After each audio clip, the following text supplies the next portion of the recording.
मैं 1 क्लास में था तो मैं हॉस्टल में रहता था। घर से दूर जब मैं पहली बार गया, मैं अपनी पढ़ाई के बारे में ध्यान दे रहा था। लगभग 5 महीने बीत गए, रोज स्कूल जाता था और आता था। 1 दिन स्कूल गया तो मेरे सब दोस्तों ने झूठा ही मेरा जन्मदिन मनाया। सारे दोस्त चॉकलेट लेकर आए थे, तो उन्होंने मुझे कहा कि ये चॉकलेट मैं सबको बांट दूं, पहले अध्यापकों को, बाद में जो भी क्लास में आता। उसके बाद लड़कियों को बांटने में आगे गया। पहली लाइन में बांट रहा था। पहली लाइन की तीसरी लड़की को चॉकलेट दी तो और उसे एक नज़र में देखा तो एक सुंदर सी लड़की सुशील नजर आई और मैं उसे देखता ही रह गया। मेरी झलक उसकी आंखों में पड़ गई, जिसका नाम कुछ भी मान लो, और मेरा हाथ वही थम गया और मैं वहीं पर रुक गया। पता ही नहीं चला कि मैं कक्षा में हूँ और अचानक अध्यापक ने कहा कि क्या हुआ बेटा, चॉकलेट बांट क्यों नहीं रहे हो? मैंने कहा कुछ नहीं, बस ऐसे ही। मैं आगे गया पर मेरा दिल बार बार कहता कि एक बार और एक बार और देखो, एक बार और देखो। तो उस दिन मानता हूँ कि मैंने गलती की कि मैं पढ़ाई को छोड़कर इस सब में फंस गया। ऐसे ही मैं विद्यालय के बाद हॉस्टल जाता और जब भी किताब हाथ में लेता, बस उसी की याद आती। वह मुझे नहीं जानती थी, ना मैं उसे जानता था। वह मेरा नाम भी नहीं जानती थी और ना मैं उसका नाम जानता था। ऐसे ही चलता रहा तो मैंने सोचा कि उस पर कविताएं लिखी जाए। बचपन से लिखने का बहुत बड़ा शौक रखता था। मेरा भविष्य क्या है, मेरी माँ मेरे पापा पे मैं लिखता था तो मैंने उसके ऊपर कविताएं लिखी। ऐसे ही दिन बीत गए, मैं स्कूल जाता हूँ और वह भी स्कूल आती। बस ऐसे ही चलता है। जब कभी भी छुट्टी होती तो मैं घर आने का नाम ही नहीं ले रहा था। तो घर वालों ने मुझसे पूछा, तू घर क्यों नहीं आ रहा है, क्या समस्या है? मैंने कहा कुछ नहीं, कोई समस्या नहीं, क्योंकि ये सब बताना मुश्किल होता है। तो मैंने एक दिन सोचा कि ये सब कितने दिन चलेगा। ना मैं पढ़ाई पर ध्यान दे पा रहा हूँ और वह अपनी मस्ती से पढ़ाई कर रही है, उसको कोई मतलब भी नहीं। तो मैंने एक दिन उसको दोपहर के समय, लंच के समय, मैंने पूछा क्या नाम है तुम्हारा? उसने कहा कि कौन हो तुम मेरा नाम पूछने वाले? मैंने कहा ऐसे ही समझ लो, दोस्त हैं। फिर उसने अपना नाम बताया, फिर मैंने अपना परिचय दिया उसको।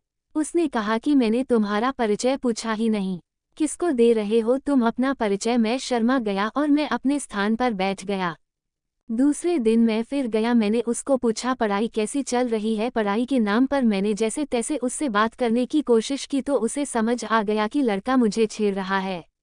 फिर क्या, क्लास में अध्यापक आई और उसने कहा कि यह लड़का मुझसे बातें करता है और यह मुझे छेड़ रहा है। तो मैंने कहा मैं तो ऐसे ही बात करने की कोशिश कर रहा था। उस दिन तो जैसे तैसे करके परेशानी से मुक्त हुआ। तो अध्यापक ने कहा फिर कभी बात की तो ठीक नहीं, पर मैं मानने वाला कहाँ था।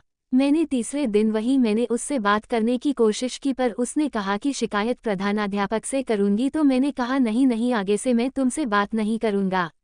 मैं बैठ गया। अगले दिन स्कूल गया तो अब क्या था, अब उसे वहीं से बैठे बैठे दूर से देखता रहता। बस सारे दिन उसी को देखता देखता, क्लास में कौन आ रहा है, क्या पढ़ा रहा है, उससे मुझे कोई लेना देना ही नहीं था। बस ऐसे ही चलता गया। मैं रोजाना एक नज़रों से देखता रहता तो धीरे धीरे उसने भी देखना शुरू किया। मुझे मतलब ऐसा लगता कि उसने मन में मेरे प्रति विचार प्रकट होने लगे। तो 1 दिन उससे बात की तो मुझसे, तू मुझे रोजाना क्यों देखते हो? मैंने कहा ऐसे है। तो उसने कहा कि प्रकृति को देखना सबको अच्छा लगता है, तुझे मुझको देखकर अच्छा क्यों लगता है? मैंने कहा पता नहीं, तुझे देखकर मुझे अच्छा लगता है, इसलिए मैं देखता हूँ। मैंने कहा चाहो तो शिकायत कर सकती हो आप अध्यापक जी को। उसने कहा नहीं, इसकी कोई ज़रूरत नहीं है। फिर उसने मुझसे पूछा कि तुम कहाँ रहते हो, तुम कौन से हॉस्टल में रहते हो, तुम्हारे मम्मी पापा क्या करते हैं, तुम कितने भाई बहन हो? तो मैंने मेरा परिचय दिया और जब उससे पूछा तो उसने भी अपना परिचय दिया। धीरे धीरे ऐसा ही चलता गया और वह कक्षा में आती पढ़ती और वापस अपने घर चली जाती। एक दूसरे को देखते और मुस्कुरा देते। ऐसा करते करते 11वीं क्लास की परीक्षाएं आ गई। परीक्षा देने के बाद आपको पता है कि छुट्टियां हो जाती हैं। एक तो मैं आज उससे मिला ही नहीं और छुट्टियां हो गई, मैं अपने घर आ गया हूँ। वो अपने घर चली गई जैसे छुट्टियां समाप्त हुई और मैं 1-2 क्लास में वापस गया पढ़ने के लिए। तो घर वालों ने मुझसे कहा कि हॉस्टल रहेगा, तो मैंने कहा हाँ मैं हॉस्टल रहूंगा और हॉस्टल चला गया। उस समय कोरोना बहुत ज़्यादा था तो अध्यापक ने कहा शायद विद्यालय दोबारा बंद हो सकता है। तो मुझे तो एक बहुत बड़ा समझो झटका लगा। मैंने कहा क्या बड़ी मुश्किल से 2 या 3 महीनों के बाद विद्यालय खुला है और आते ही बोल रहे हैं कि विद्यालय बंद हो सकता है। जैसे तैसे विद्यालय 2-3 महीने तक चला। 2-3 महीनों में वह भी स्कूल आती है और मैं भी जाता तो उसने मुझसे पूछा 1-1 की छुट्टियों में क्या किया तो मैंने कहा कुछ नहीं। मैंने कहा कि तुमने क्या किया उसने मुझसे कहा 1-2 की तैयारी की मैंने तो नहीं की फिर क्या ऐसे ही हमारा चलता रहा फिर एक दिन मैंने बिंदास होकर एक बड़ा सा पेज लिखा।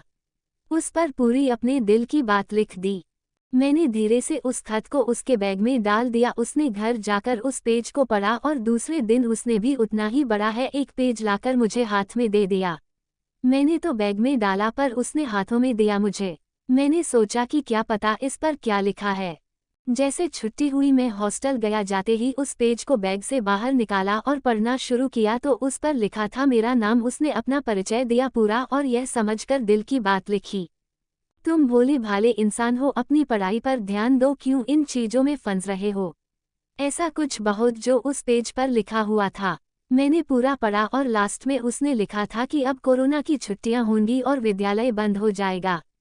तो मैं तुम्हें अपना मोबाइल नंबर भी नहीं दे सकती क्योंकि मेरे पास खुद का कोई मोबाइल नहीं है। और लास्ट में लिखा हुआ था आई लव यू और लिखा हुआ था कि फिर मिलेंगे तो उसके दूसरे दिन ही छुट्टियां पड़ गई। कोरोना वायरस की वजह से घर आ गया और मेरा इश्क अधूरा रह गया। ऐसे ही वीडियो देखने के लिए हमारे चैनल को लाइक एंड सब्सक्राइब करें। Thanks for watching.